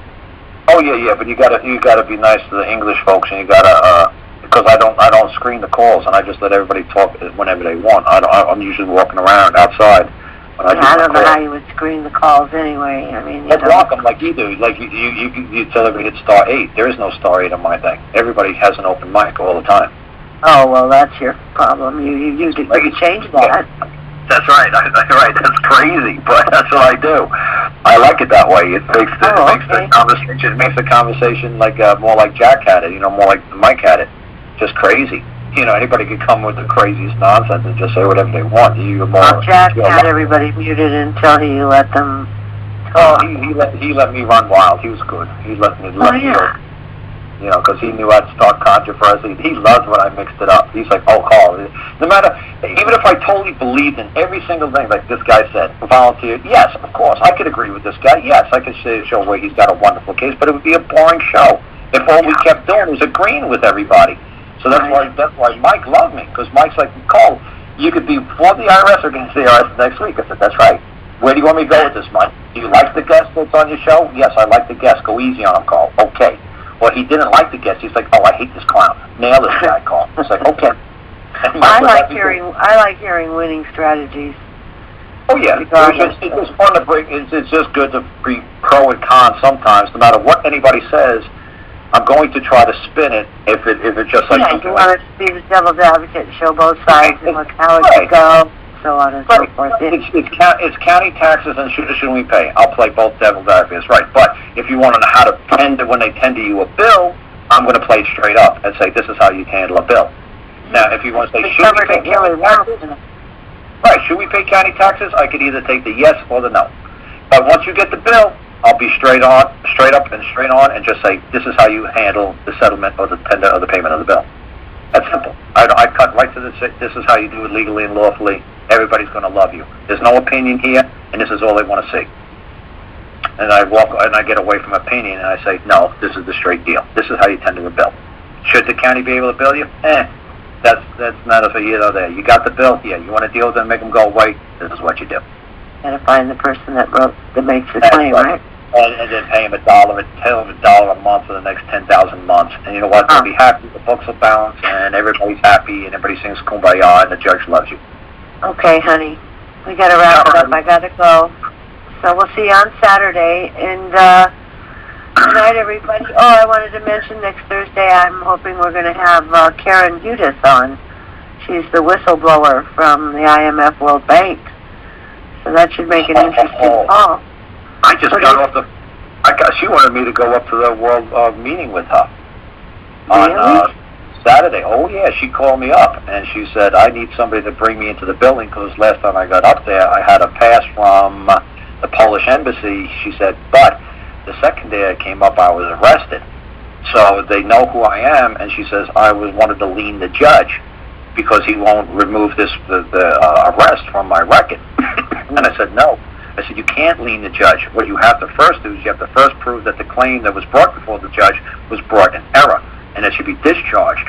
And then, once you get it discharged, then you ask the judge that you're going to require him to expunge the record. And she's like, no, I'm going to lean the judge. I said, ma'am, do you have any idea how many people are sitting in jail for leaning a judge? So that phone call didn't last too long. If she's listening, I had to hang up on her. Well, I don't think she's listening. She didn't know I didn't mention to her that I was having you on. I just sent her an email to invite her on next Thursday. Ask her next week. Ask her that instead of me. Ask her that. How are you going to come on and talk to her if you want? Oh no! How are you going to attempt to? How are you going to attempt to lean a judge? Because I've known dozens of people who lean judges who's sitting in jail. She represents the law firm, doesn't she?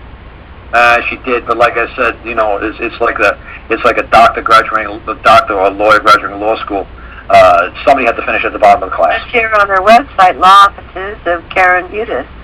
Yeah, but like I said, I ran into a lot of FBI agents who were also lawyers, and you know what I'm saying is, just because you're a doctor, somebody had to finish at the bottom of your doctor graduating class. Just because you're a lawyer, somebody finished at the bottom of your law. If she just kept saying to me, no, I'm going to sue, I'm going to lean the judge. I was like, you mean Bob, the guy wearing the black robe? You mean he stepped out of a character and he did something illegal or unlawful to you? He's like, no, he won't expunge the record.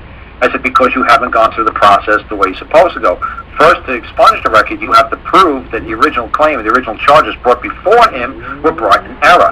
Have you proved that yet? She says, no, they just dismissed it. I said, well, it's not discharged yet.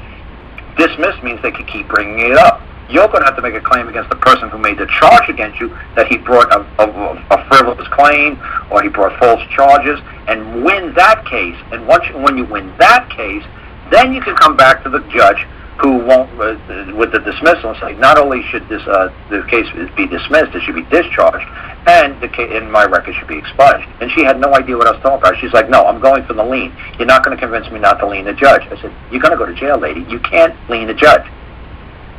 I've never seen it successfully work. I said to the lady, can you show me anywhere in U.S. history where liening a judge has actually gave anybody any kind of money or any compensation or expunged a record or not just led them directly into jail? I said, you just want to be a martyr? I said, because it's suicide, what you're doing. It makes no sense. Not legally, not lawfully. I don't know what you're doing, ma'am. So, yeah, she should be interesting. You got disconnected. How are you going to hit the disconnect button? You know what? I got disconnected. I just got back on, but I was listening to you the whole time because the computer speakers came on as soon as I got disconnected. Anyway, thanks so much for coming on. All right. Somebody named Liberty Hill said, keep talking, Carl. Well, they saw I wrote up there I got disconnected, so. Oh, okay. Yeah, then you just keep walking. All right, well, we'll see you on Saturday anyway. I'll probably try to make it onto your call. And hopefully we'll have Karen Udis on next Thursday. So that should be interesting. A little bit different. She knows all about the IMF and the World Bank and all their corruption and stuff. So that should be an interesting call. All right, everybody, I love you. Take care. We'll see you next time. And I guess that'll do it. Good night, Carl. All right, take care, Angela. Thank you so much. Okay, it was fun. Yeah. All right, bye-bye.